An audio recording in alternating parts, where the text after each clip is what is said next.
আসসালামু আলাইকুম ভাই, আমার সালাম নিবেন। আশা করি আল্লাহর রহমতে ভালো আছেন।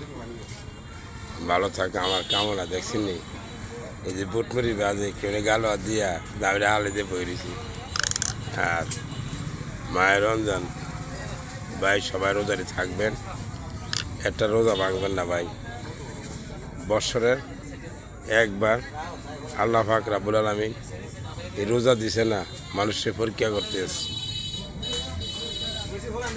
আর যদি রোজা না থাকেন কালকে হাসরের সময় রাসূলের সামনে সুপারিশ হবে না। এই মায়ের রোজা 30টা রোজা থাকবেন, এই আমার কামনা। সবাই রোজাটি পালন করবেন, নামাজ পড়েন, আল্লাহ বিল্লাহ করবেন। এই দুনিয়াতে কেউ থাকতেন না ভাই, আজকে হোক কালকে হোক, আজ আর কাল সবাই চলে যাব। এই আমার কামনা রাখি, সবাই ভালো থাকেন। রাখি। আসসালামু আলাইকুম।